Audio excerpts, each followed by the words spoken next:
Boom! Hey, welcome back to, make sure all the lighting and everything is good.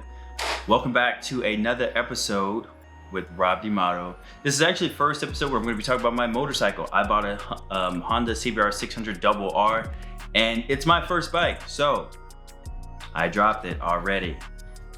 Not really. I did drop it, but it wasn't as like I was riding and then, oh my God, I freaked out and spazzed out. In fact, that's what this video is about. Now, as a new rider, I think there are some things that obviously we're all nervous about. Like if this is your first time bike, in my opinion, you're always gonna have some bit of nervousness about riding the thing, especially if you decide to start with a 600. That's what I decided to do, and I've been riding that for about 2 weeks, and gotta say, actually really happy with that decision.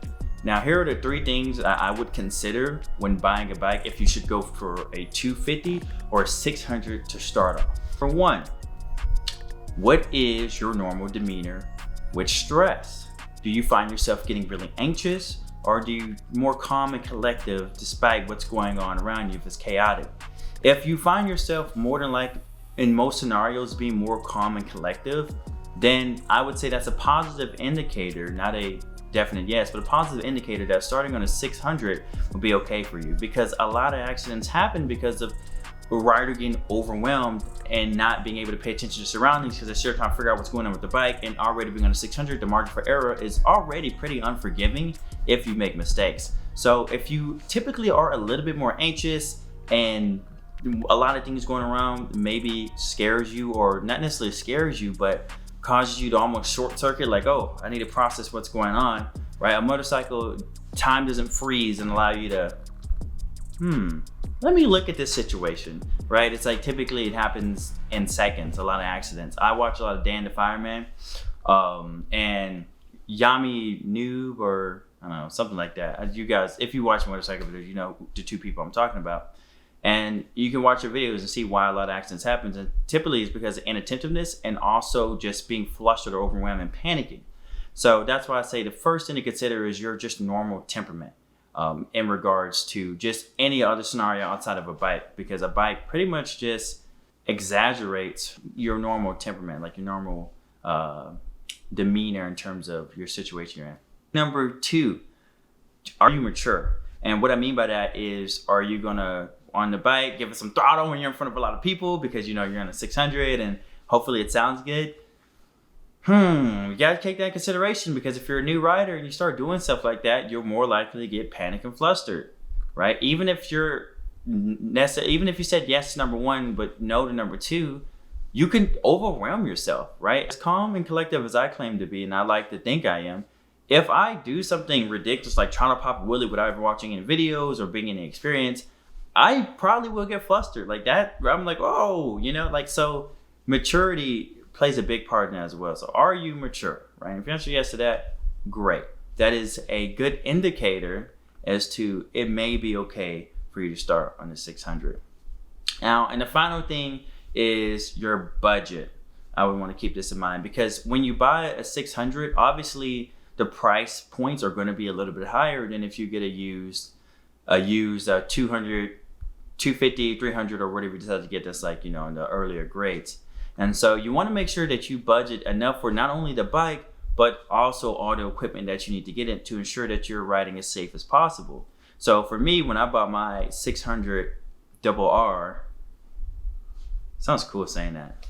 Yeah, I bought a 600 RR. Yeah, anyway, so when I'm riding that thing, I have all the gear that I need. As the day I got my bike, I got gloves. I just got gloves and jacket, actually. I got gloves and jacket, but I didn't ride the bike.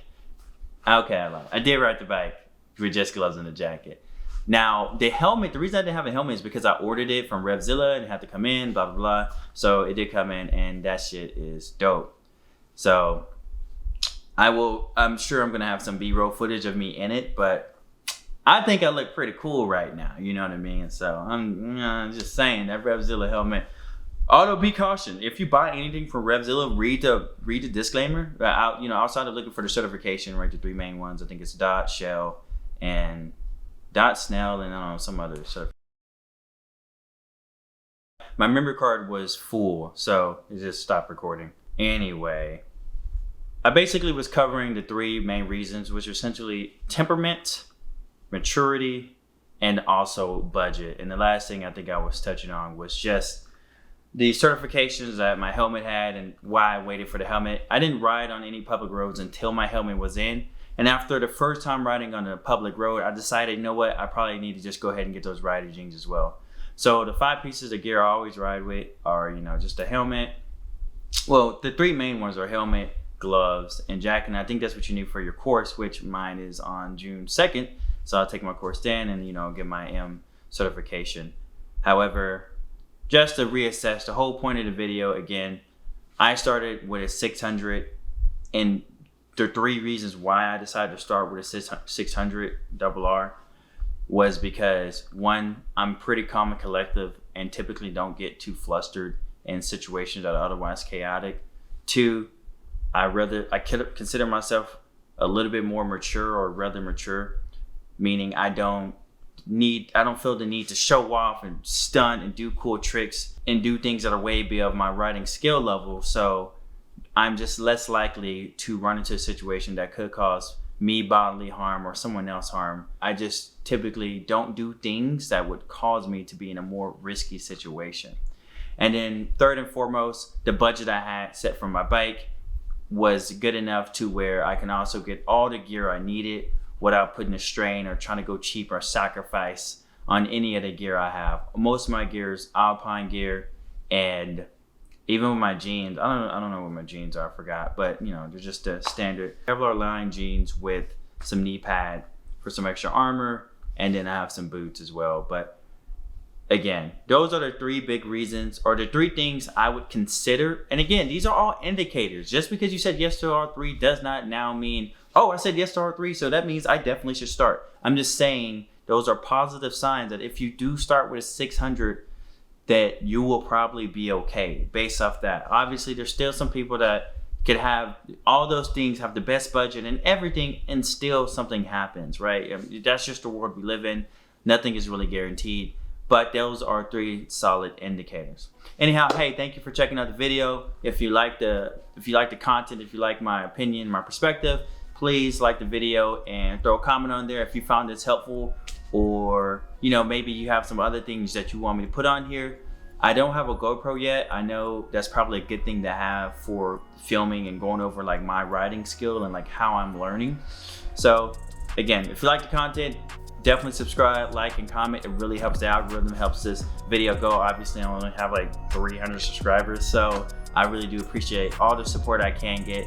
And again, ride safe out there, be smart about your riding, and hey, have a wonderful day.